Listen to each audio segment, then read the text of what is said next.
Don't forget to like and share this broadcast with your friends and family on Facebook Live as well as on YouTube.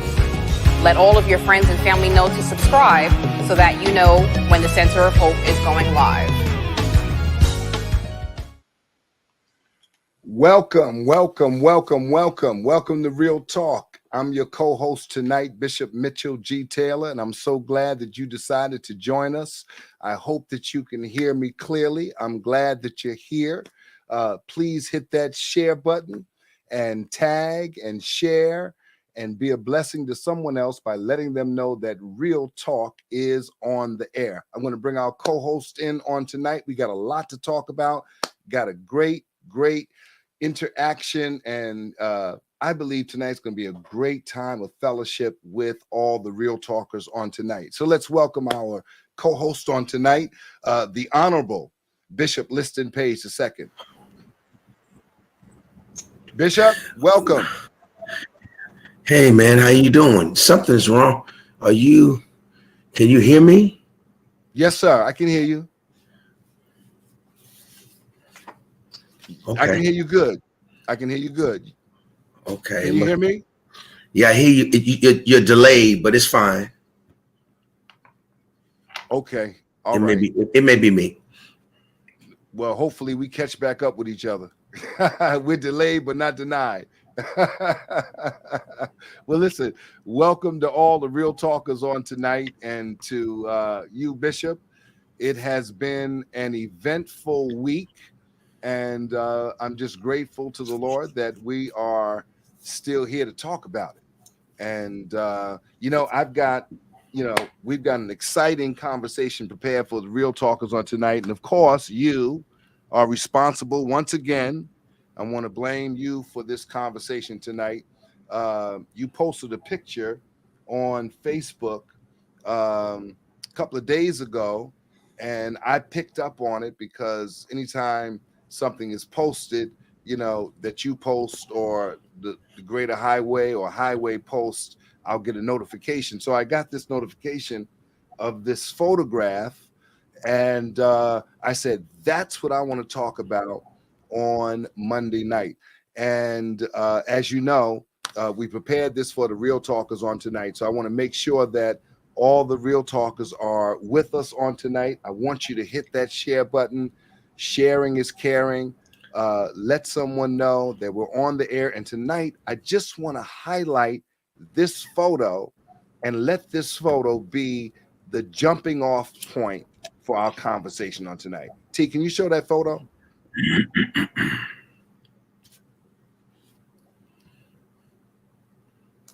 Now, this is, of course, everybody knows who this photo is. And in the caption above this photo, if we were able to see it, it says, many instructors and many teachers, but not many fathers. I love you, Dad. That was the superscription above the picture. Many instructors and many teachers, but not many fathers. So I want to ask you, before I jump into this dialogue tonight, what were you thinking about? And let me just let all the Real Talkers know who don't know that you're looking at the father of Bishop Liston Page II. That is the Honorable. He doesn't subscribe to it, but he is the archest of all arches. If there was an arch, pinnacle, top, whatever you want to call it. But he is the bishop and of the Greater Highway movement, and Bishop Liston Page's father. What were you thinking about when you posted that picture? Now, I'll go into my subtext with that in a minute. To be honest with you, when the media ministry posted the picture, I think I just had them posted as an appreciation for my father, all that he's done for me, all that he's poured into me, I wouldn't be who I am without my dad and my mom. So any opportunity that I get to show them and express how I feel about them, I do that. And this was, to me, was just something that I wanted to share. This was a very important moment for me. You know, this is a board that he has served on maybe close for 20 years. And now for this to be my first year serving, and also as the assistant academic dean, that was important to me.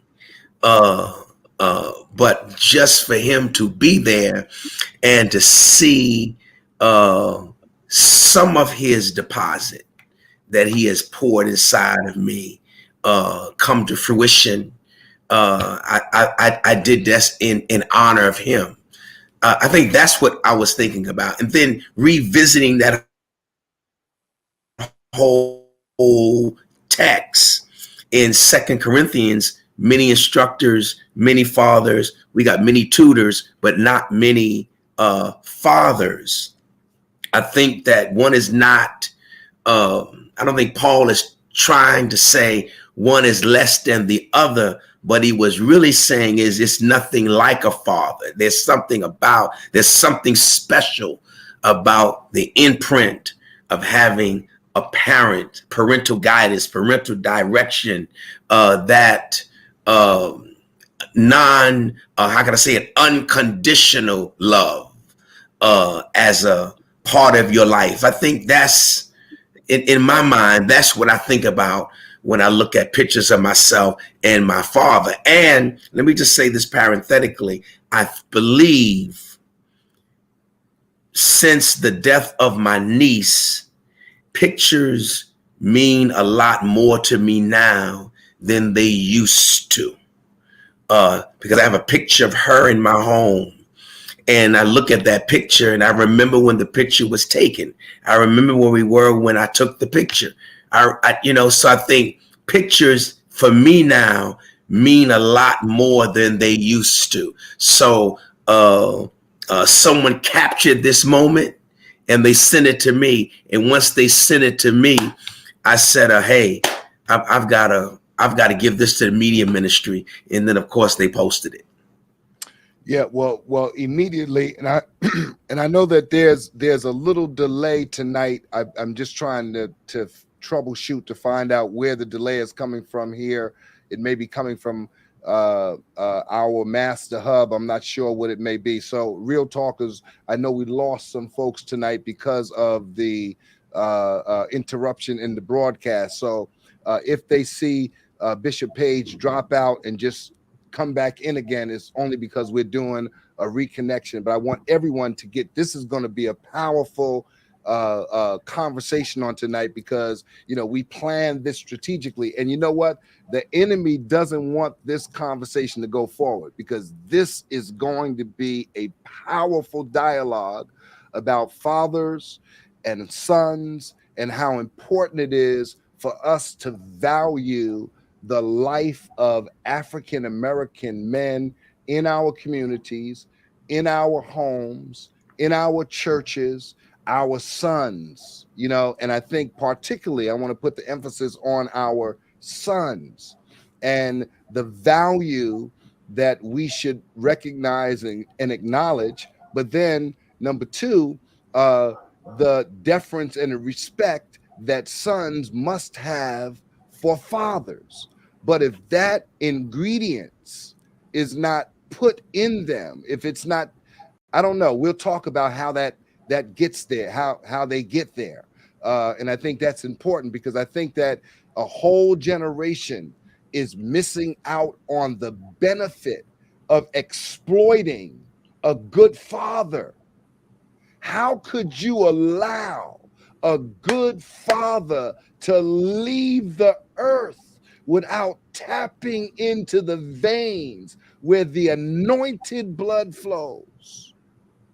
There's a problem with that. only ignorance can avoid that. Only ignorance can avoid that. And I know now why my father said what he said. He said, why is youth wasted on the young? Not to disenfranchise or any way denigrate youth. But sometimes, Liz, it takes us getting old to realize how valuable youth is. And if we would only, listen to the instructions and the guidance that we were given, a lot of what we had to go through unnecessarily, we would not have to go through. And so, I want to, they say, confession. Well, Ralph West says confession is good for the soul, but bad for reputation. But I think that transparency really helps minister to people that are struggling with the same things that we're struggling with. So definition, I want to set up definitions because, and Bishop, I'm glad that we have you. You are a scholar. And so, but I think proper definition, clear definition gives us the reality of life. Without clear definition, we really don't have a clear understanding of the reality of life.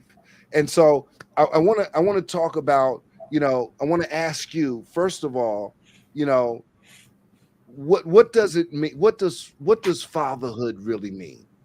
I mean, in a short working definition for fathers, and then tell us what does sonship mean? What does being a son mean? In your, from your lens and perspective. I guess when you think about a father,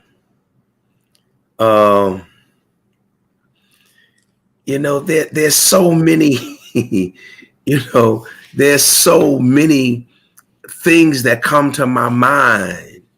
And I think the scriptures give us a very clear picture of a protector, someone that provides, someone that gives direction, someone that is there laying the foundation. I think it's very important that fathers are in their place, laying foundation, giving instruction, direction, modeling, protection, covering. I mean, using all those different terms. I think that, to me, is how I would define a father.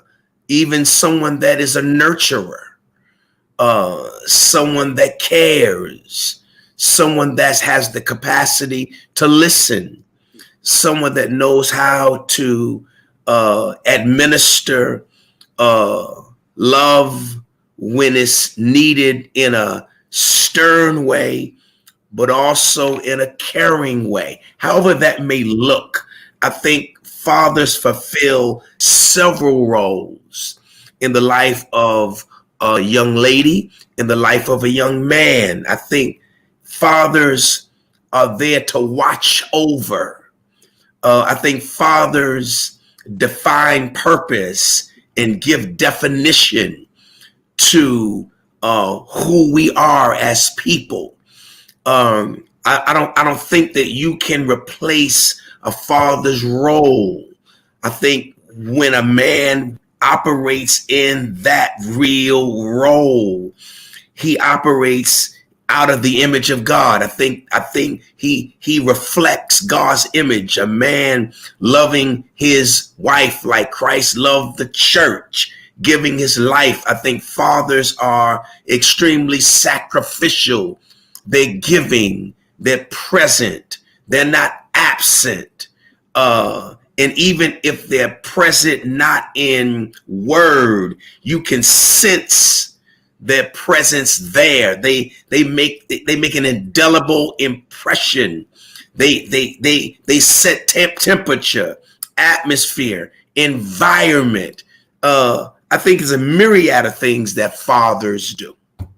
So conversely, what should a son's relationship be to the father? And I'm particularly talking about the father and son relationship. But I'm not only this picture inspired me because of fatherhood, not so much the parity between father and son, but the acknowledgement of your appreciation for the patriarch, your father, not only an instructor, not only a teacher, but your father, and so I'm glad you're classifying this to include, his role having several lanes, to the son, to the daughter, to the wife, to the grandchildren, papa, and so on and so forth. So I'm glad you defined that. So what is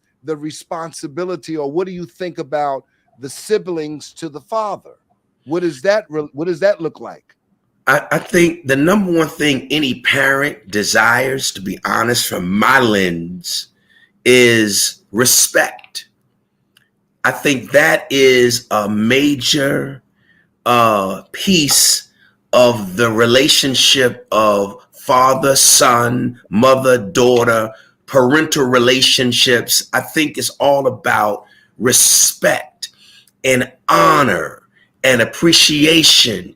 You can't give me anything but honor and respect, because I'm a parent. The parent leaves an inheritance. A good father, a good man, leaves an inheritance to his grandchildren, his children's children. So it's not about what you give me tangibly or financially, physically. No, I want your respect. I want to be honored. I want to be acknowledged. I want to be appreciated. Those things are more valuable than money. But here it is. I respect, I honor, I appreciate my dad because he's an honorable man. My father's honorable. I've never heard my father one time heard him use one profane word. Well, I guess I've used enough for him and myself, but I mean, I've never heard my dad use a profane word. I've never seen my dad with alcohol. Maybe I've drank enough for me and him. I guess I have. I've never seen my dad high. I've never seen my dad call my mother out of her name. I've never come home and the lights were off. I never came to home as a child. We didn't have food. We didn't have running water. We didn't have a palatial environment to live in. Anything I ever wanted, and I would say needed, my dad was able to provide it. I mean, I have the perfect model of a father, and I think the benefit, or should I say, the joy that I would imagine my father would have is seeing me have some semblance of what I have seen him model in front of me. And I think he has. I have not been successful in many of the areas that I think he's very successful in terms of relationship with my mom and keeping that intact.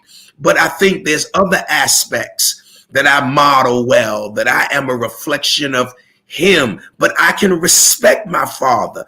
I've never seen him hit my mother. I've never seen him handle her recklessly. I've never seen him dishonor her. I've seen him be very patient, be very loving, being very kind, being very long suffering. I mean, so I can honor that. I have to honor that. I have to be respectful of that. I can't talk to him any type of way because I've never seen him with that type of behavior. And I have a reverence for my father. I have a fear. I'm afraid of my father, not dreadful fear, not afraid to come in his presence, but I'm afraid to disrespect him. I'm afraid to dishonor him. And this is interesting. We don't always agree. I don't always agree with my father, but he'll really never know it.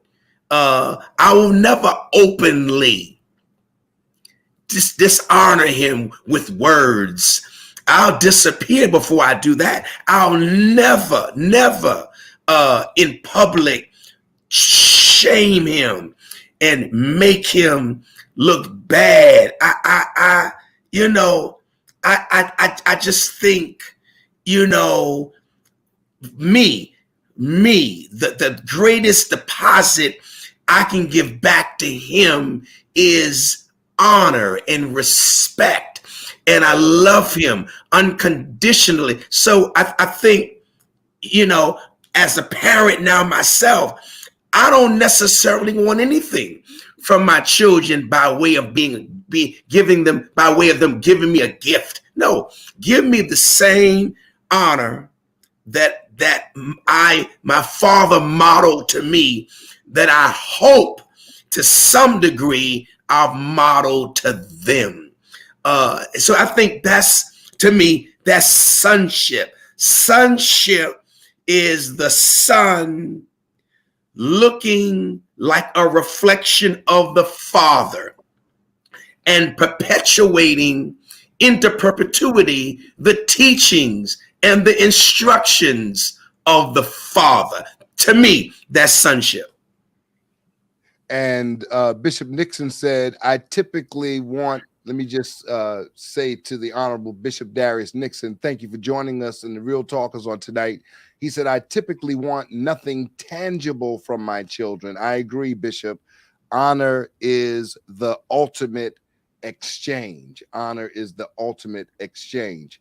And so, we're talking tonight about, fatherhood. And I know when I was talking to Bishop Page earlier about this, he was a little resistant about this because, he doesn't like the spotlight on him. He doesn't like whatnot. But I think, Bishop, this is something that, is really, unique in that you being, the age that you are and that your dad being at the age that he is, where, your father moves from being your father now to your friend.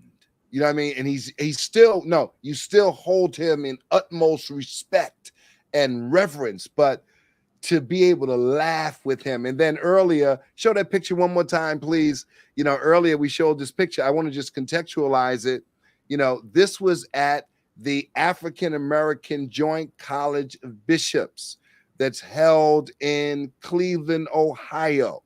And we resumed our in-person gathering on this year. And we had a tremendous registration, tremendous turnout. And what Bishop Page was saying is that as the academic dean of the college, the assistant academic dean of the college, if I'm saying the position correctly, for his father to be on the general board and to serve for as many years. And me and Bishop Page were freshmen in the college. We went from freshman to South. When they had that structure, we were in it from the beginning to the end of it. And now for him, to see you matriculate all the way here, and then, and be able to embrace that. I think that, listen, he's busting buttons. He's proud. He's happy. But you're proud, right? So there's, some reciprocal pride. I just wanted to thank you, T. I just wanted to just kind of contextualize that for people so they understand the significance of what they were looking at and the honor that, we're trying to highlight here today. Let me tell you something that happened to me. I realized that you don't get do-overs when you raise your children. That's the crazy thing. That's why grandparents are much smarter than parents. That's not a diss. That's not a diss. And I know I got a big chagrin from a lot of parents when I said that, right? Because and I'm only saying that from a perspective of experience, doing it once and having the opportunity to do it again, because we did it once and we know the mistakes that we made or the things that we would have corrected, had we had another chance with our children. And so when we see our grandchildren, it's like, all right, this is my opportunity to put that nest egg in early, to open up that insurance policy when they're 1 year old, to begin to save money for them so that they will never have to enter into the world of wonder.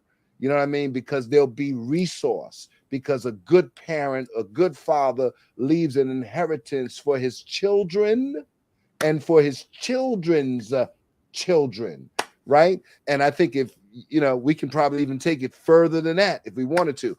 But the point of the matter is, I think that we don't understand the value. If we understood the value of our children, and I hate to juxtapose what happens, in the African-American experience, relative to what happens in other cultures, and the kind of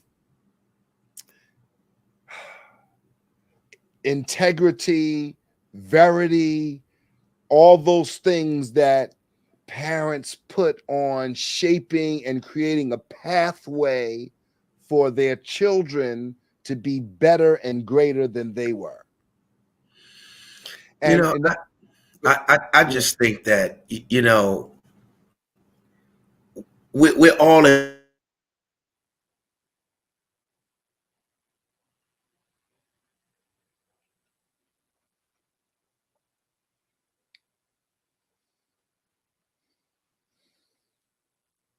Yeah. So, Bishop Page is going to come back in a second, I'm sure.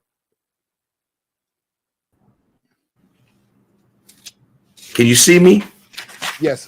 I'm go ahead, Bishop. You go ahead. I don't know what happened. I think what I was saying is we're all in pretty unique situations that have been led by the guiding hand of a parent. We're in very unique situations. Because we're really the exceptions to the rule. We're not the rule, particularly in our society, to have a nuclear environment that you're raised in, and particularly to have a father that is in the house, that is there to see you grow, see you maturate, see you develop. That's very rare today. And then in ministry, I think it's probably rare because many promotions come through a nepotistic type track, and it's not always one that is earned, one that is bestowed upon another because God has done it.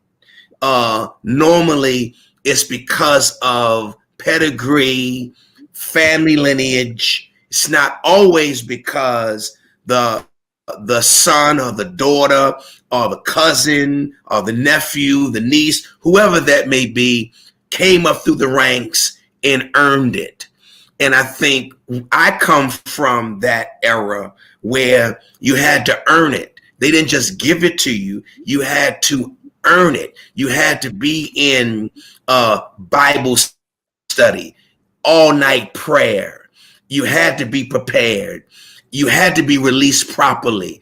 And a lot of the training was a developmental ground that, if it existed today, a lot of our younger counterparts could handle going through that regiment.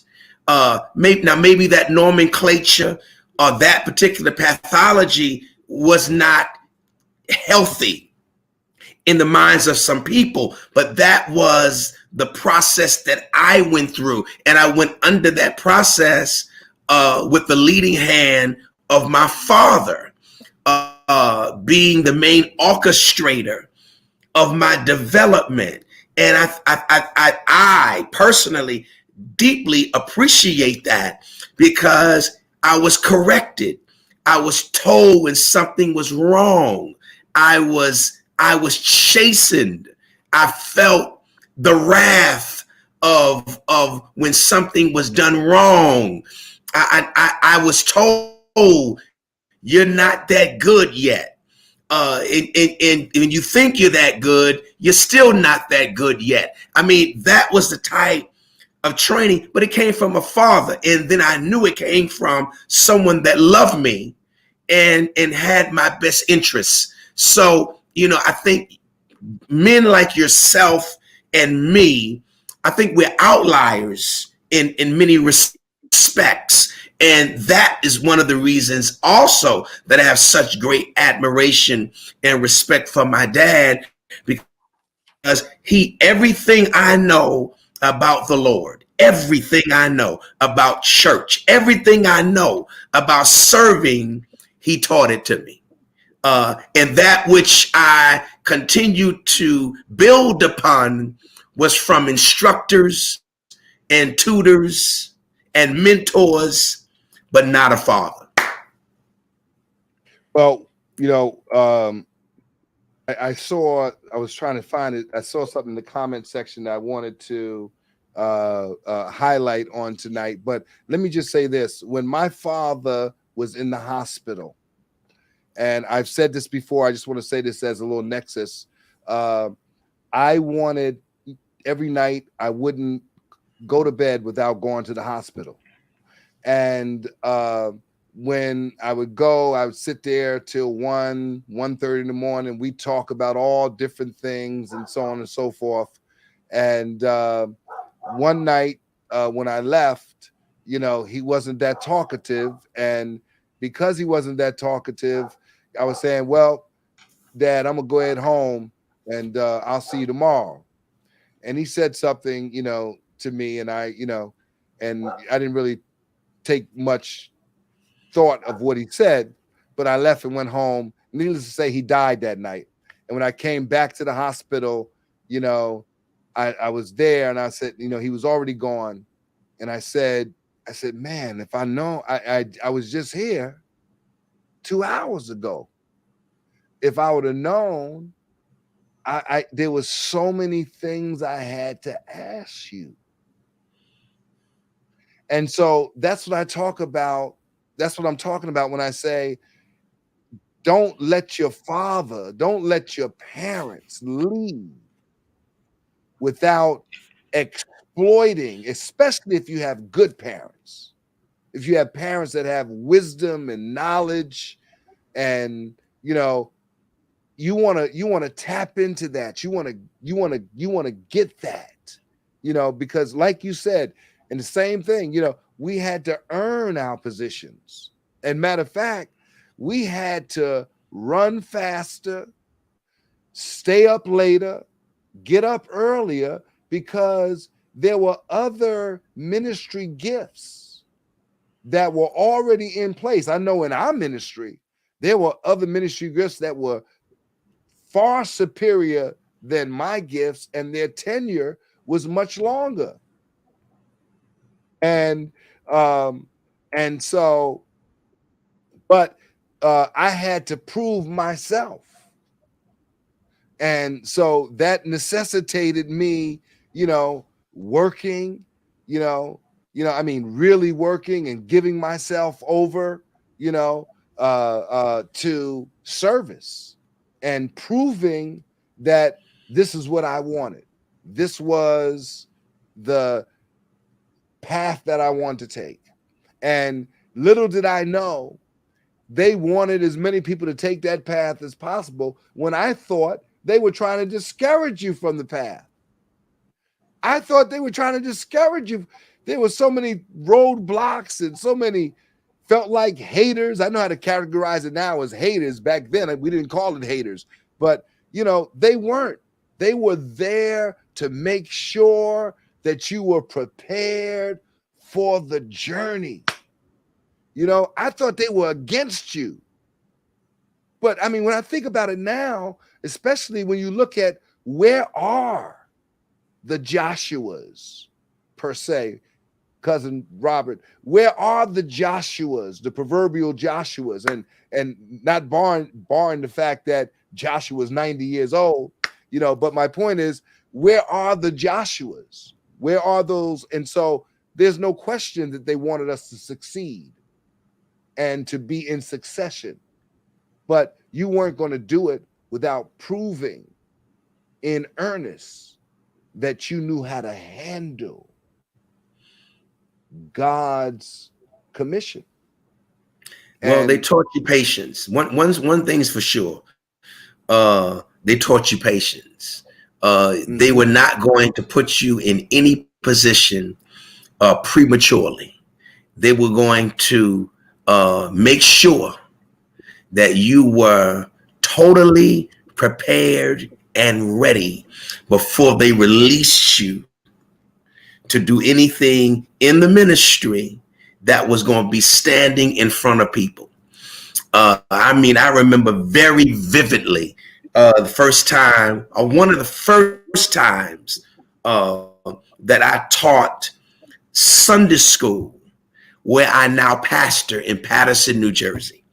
And I remember very vividly that one of the texts of scripture that we were talking about in Sunday school was Mary, the mother of Jesus, was great with child. She was great with child. Well, of course, I went to school and I knew that word great with child from the New King James Version meant that she was about to give birth to a child. Well, the head deacon at that time stood up and challenged me and said, "You're wrong. Great with child means the child was great that she was carrying." And I said, no. That meant the child that she had come to full term and about to give birth. And we went back and forth to the point where the head deacon, of course, much older than me, got upset and shut the Bible study down and the Sunday school down and told my dad that I had been very, very extremely disrespectful to him, because how dare I, the minister, correct him when in essence he was wrong. You know, my dad, being the diplomat that he is, of course, would never want to offend the deacon. And I can remember very vividly my dad saying, well, you know, you should have let down and let him win that argument. And I remember very vividly my mama saying, wait a minute, but he was right. Your son was right. You know, so it was those kind of lessons, though, that that taught me how to have some level of diplomacy. And, you know, you don't have to win every argument. You don't have to be on top of every debate, particularly coming up in ministry. Sometimes you have to let it go for the better good of the environment. So, you know, I remember those things very vividly. And I think, and I feel like this in my spirit, that if it had not been me, maybe the deacon would have received it from someone that didn't have the last name Page, and I'm a minister. I think that had a lot to do with the pushback as well. So, I mean, coming up in ministry for me was a challenge, because people always have a lot to say. You know, you're in ministry because your father is in ministry. You want to pastor because your father wants to pastor. Yeah, you have a lot to contend with. But my father never, ever made me feel that God didn't call me. He wanted me to be sure of the call. And he was always there every step of the way, giving me guidance and direction. Man, you can't ask for anything better than that. Now you said the word direction, you used the word guidance, and then earlier you said fathers give definition, I quote, to who we are. What do you mean by that? I think they define who we are. I think they tell us what our purpose is. I think a good father sees the gifts, the talents, sees the disposition, the attitude of a child. And I think that they help shape that by giving it definition. I think we see in us, in our children, we see ourselves and we help give them definition, and we try to shape their environments because we know what's in us. And Mendel's law says that we are the sum total of everything that is resident in a mother and in a father. So we know what our appetites, our proclivities, our inclinations are. And parents, particularly my father, should give me some insight to that when I'm making certain mistakes. I'm sure he's made some mistakes. He can identify that, so he can give me definition to what that is. So fathers define. And so when we started out, we talked about definitions are important because definitions give us the reality of life. We know what to expect. We know what it means. We know where we're going. So it's important to have definition. And so a father, you brought me back to, my two children, I identified, quickly, the positioning of my children. I saw that my daughter was technically, infused. And I was trying to think, what is she going to be? A carpenter or something like that? An engineer or something? What is it?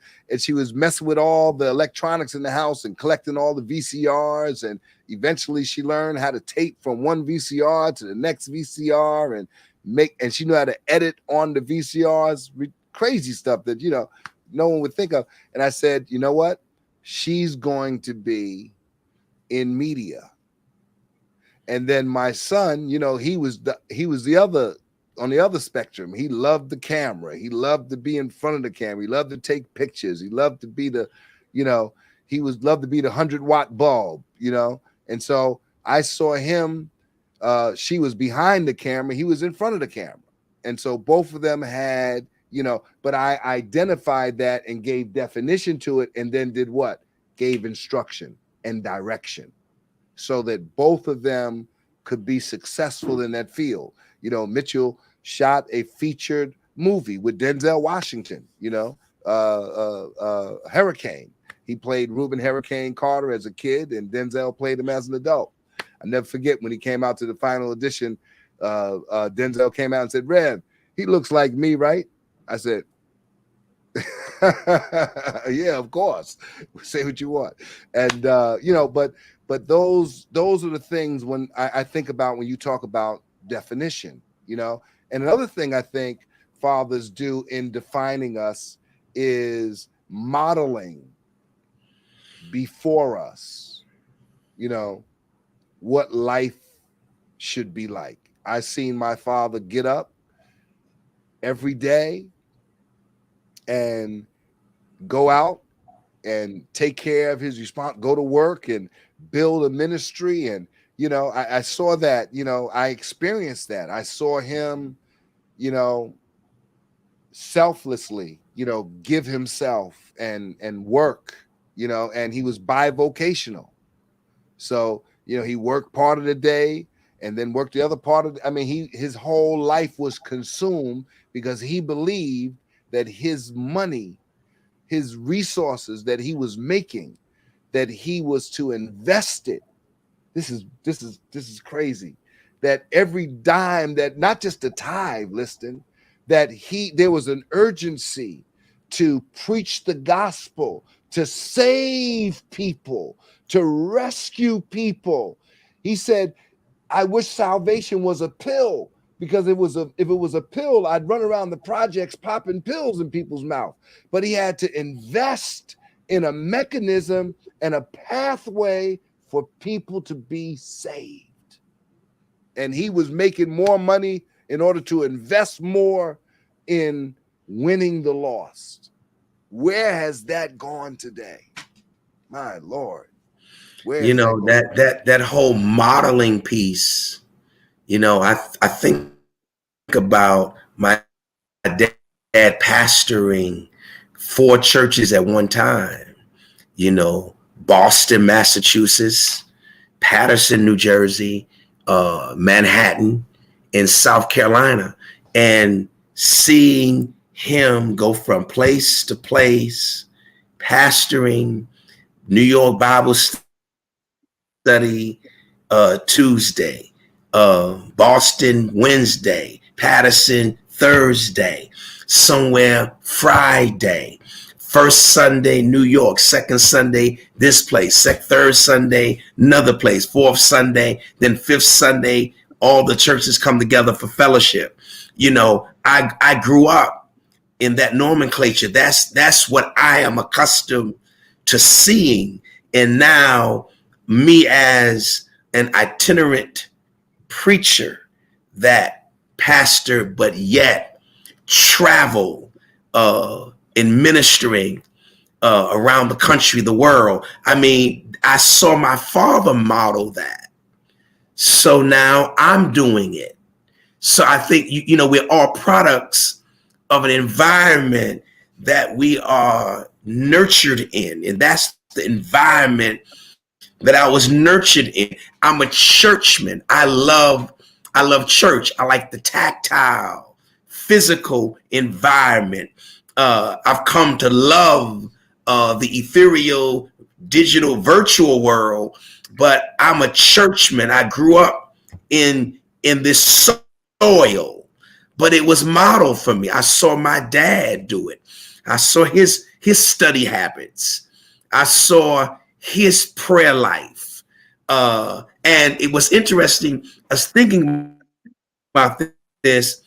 Do you remember Elijah and Elijah? And Elijah wanted Elijah's anointing. He wanted what he saw in Elijah. And Elijah says to him, listen, you can have it if you see me when I go up. And when he goes up, the mantle, the cloak falls back to the ground. He picks up the cloak. And this is what he says. He doesn't say, I have the anointing now. No. He hit the water and say, where is the God of my father? The God of Elijah. I'm going after the God that my father modeled for me. I want the same type of relationship with God that my father had with God. I want the God of my father. I want that God that's been faithful to my father for 80 plus years, faithful to my mother for 80 plus years, faithful. I want that God. And I think many times we want their stuff. We want the perks that come along with association, but do we want the God that they served? And that's what I'm after, the God that my father served. Wow. We want the perks without the process. you want the benefits without the bruising, and we want the microwave. We don't want the crock pot. We don't want prepared stuff. We want it now. We want it quicker than now. And that's hurt us. So fathers give definition. We don't have time to break more of this out. We're going to do better managing our time, and talking. We get, we always map out these things that we're going to do, and we never get to these points. But we did talk about fathers giving definition. We did talk about siblings giving reverence. But I did want to talk about, the importance of the jewel. That was that third piece, the jewel of our children, and how we should understand how important it is to invest in them and shape them as much as we can while we can. And, I definitely think that we should do a master class of sorts. And I don't call it a master class. I just want to get some parents together and get some moms and dads together and some children together and whatnot. But you know what? I want to do, beyond just the, spiritual aspect of fatherhood, motherhood, childhood, parenthood, all the hoods, there has to be some clear-cut instructions. There has to be some experiences that we've all had as it relates. We are walking almanacs. And if you don't exploit, extract, exasperate, there's another word, there's another word that they use in mortuary science. They put something in you and it's like an aspirator. It takes everything out of you. You got to do all that.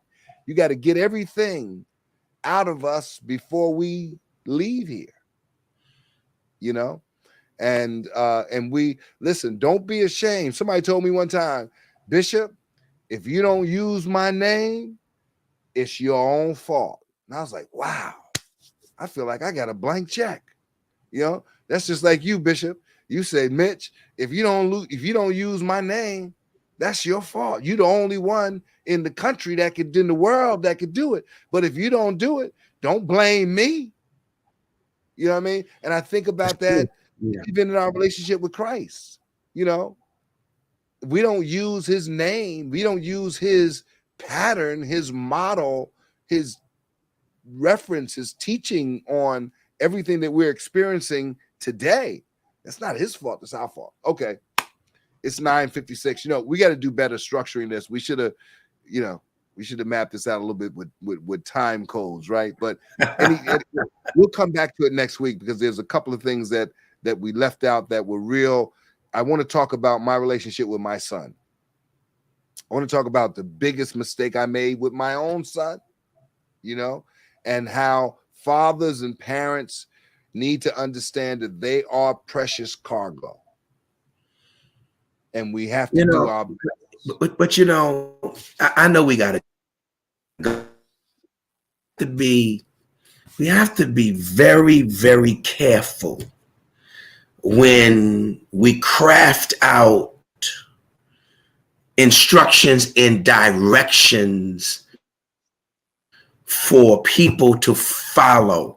Because what I'm finding out, there's no manual on how to successfully raise children. They can give you suggestions, but there's no manual. There's no playbook. The Bible talks about how a righteous man can have an unrighteous child, and an unrighteous man can have a righteous child. I think the fathers have eaten sour grapes. The children's teeth are set on edge. He said, but that proverb will no longer be stated.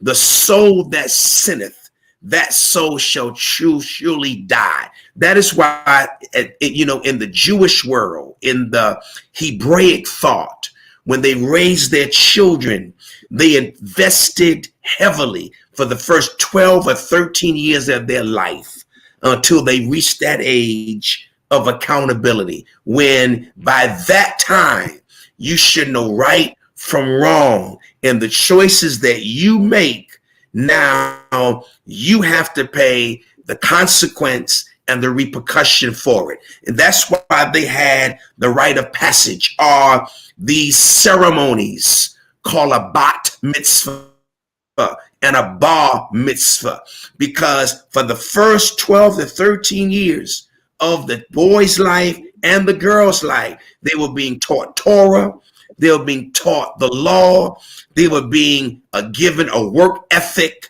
they were being instructed and poured into, and I think that was their style.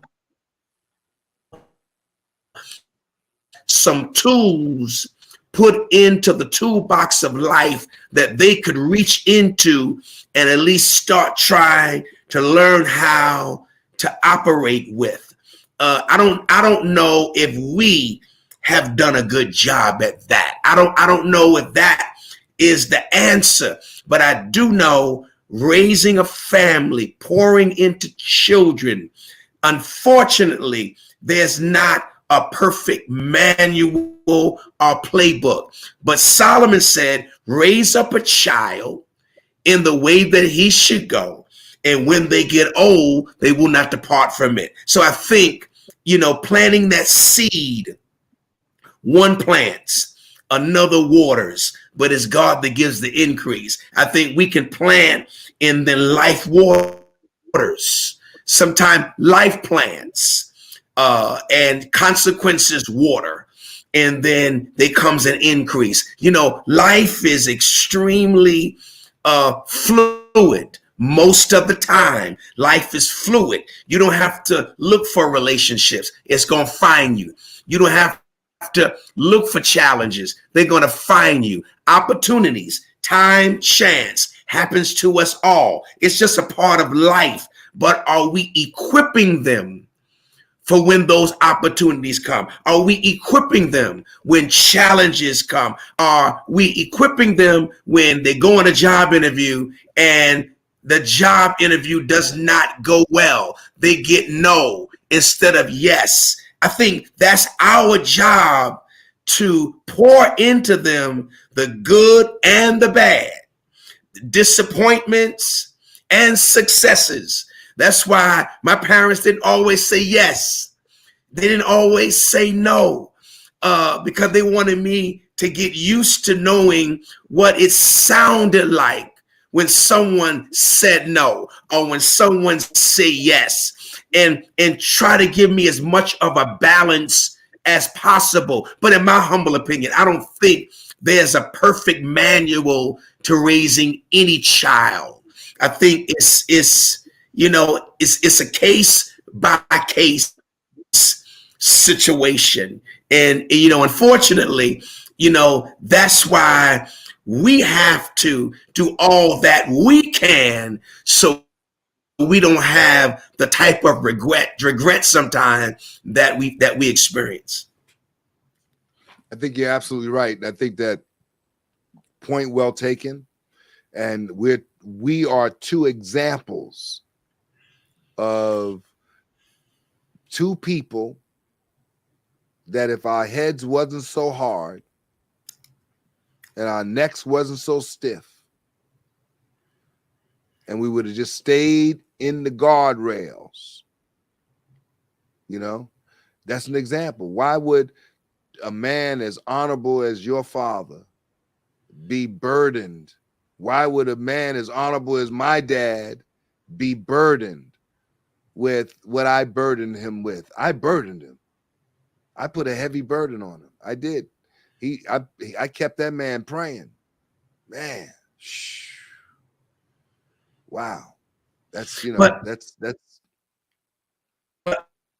But that Romans 8:28, and we know, like they knew, and we know, like they experienced, and we know, like they taught and like they preach, we know all things, no matter what they may be, they work together for the good to them that love the Lord and to them that are called according to his purpose. So I think, we may not have a manual that is foolproof in terms of what we intend for our families to be, but we can be confident in that It's all going to work together for the good.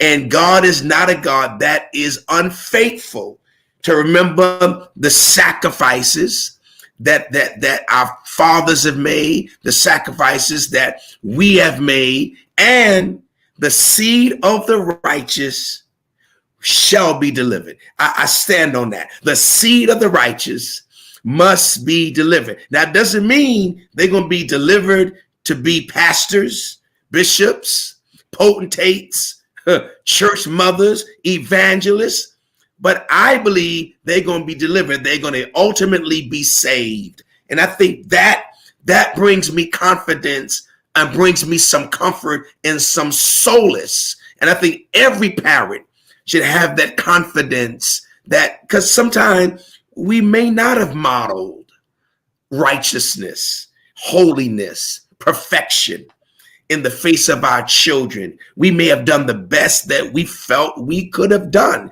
at that time. Well, his grace is sufficient. Where sin did abound, grace did much more abound. Now, God, I need grace. I need mercy. God, grace and mercy. Lord, grace and mercy. What I didn't model then helped me to amplify much to a greater degree now. And I think that is what we must focus in on as fathers. And particularly if we did not stay within the guardrails of the examples that our fathers set for us. And I am like Paul, Mitch, I'm the chief sinner among us. I did not stay within the guardrails. I went way outside. In fact, I colored outside of the lines all the time. But thanks be to God, I was able to come back in, and for all the nights he stayed up and prayed for me, all the nights my mother worried about me, I think they look at that investment now and say it has yielded me much fruit. I'm hoping that's what they're saying. Amen. Well, listen, I believe that. I know that. And again, I know that Bishop Page is more than proud to see the accomplishments that have been made. And not only with you, but with Darren and with your sister, Wanda, and, you know, all of you are in ministry, you know, South Carolina, Utica, you know, Patterson headquarters, and then 60 to 80 churches around the country that, you know, call your father dad and bishop and submit to his leadership. And so, you know, that's a tremendous, tremendous, tremendous legacy that has been established. And I'm glad to be a part of it. And I think that we have a treasure. We have a national treasure in Bishop Liston Page Sr. And what's in the loaf, the crumbs that are in the loaf, the same ingredients in the crumbs are in the loaf. So, you know, you are from the loaf. You are the fruit of that tree. And we're blessed to have your gift and your ministry in the earth on today. So Real Talk is on tonight. Get ready to sow your seed on this evening. The ways to give are on the bottom of the screen. We're going to be asking you to sow now, but we're looking forward to our future and what God is going to do with us and for us here on this Real Talk platform. We're really going to be doing some interesting things in the spring. We didn't get a chance to tell you that at 5:29 p.m. this evening, we crossed over from winter to spring at 5:29 this evening. Thank you, J-Tone. And so now spring is in the air, and I'm looking forward to this new season and this new day. Okay. Thank you so much, Real Talkers, for being with us. We apologize for we had to restart the program early on, so we lost a lot of our momentum with viewers. But I want to thank Bishop Darius Nixon for contributing to the conversation on tonight. I want to thank all of the Real Talkers tonight for being with us and sharing with us on tonight. And I would ask that you would sow your seed on this evening. Whatever the Lord would lead you to sow on tonight, we want you to know that if you give, he will give it back to you. Pressed down, shaken together, and running over. So we thank you in advance for the seeds that you will sow. Okay, listen, if it's Monday night and it's 9 p.m., it's time for Real Talk. And so I'm grateful tonight. I'm grateful tonight that we had this time together. And I'm looking forward to our next time together, which will be on Friday night. Okay. Also, for you, the Center of Hope, remember on Wednesday morning, put that up for me, T. On Wednesday morning, our Wednesday morning word. I was ministering to someone today. And as I was ministering to them and I was getting ready to close, I said to them, I said, wait. I said, I have to invite you because all of us are commissioned to invite someone to the Wednesday morning word.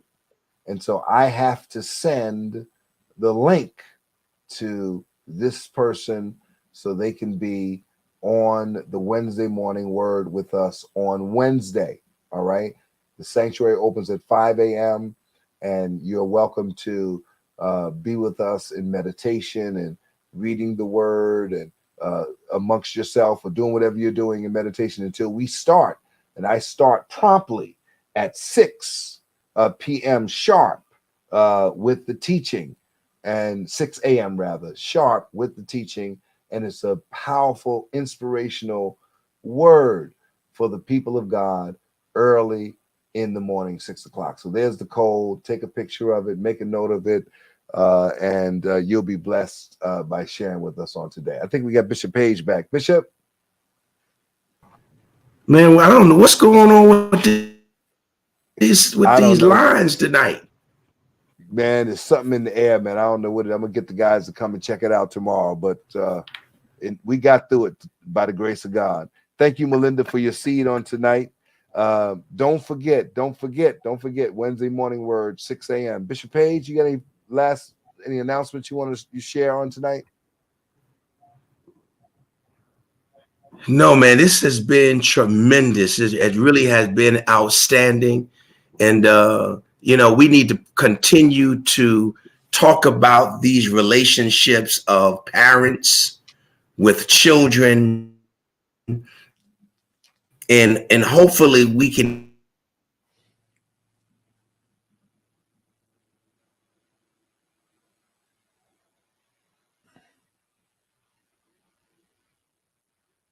Yeah, well, listen, he's the prince and the power of the air, right? So he's messing with the technology on tonight, but that's all right. We'll get it back. Listen, sow your seed on tonight. The base seed is 23. I saw somebody said, "What's the seed offering on tonight?" Sow your seed of 23 on tonight. Let the Lord direct you and guide you. Thank you for being with us on tonight. Don't forget Wednesday morning word at 6 a.m. Doors open at 5 a.m. Don't forget Friday night, the fall of the prophet. Got a special word for you on this Friday. Don't miss us. God bless you. See you soon.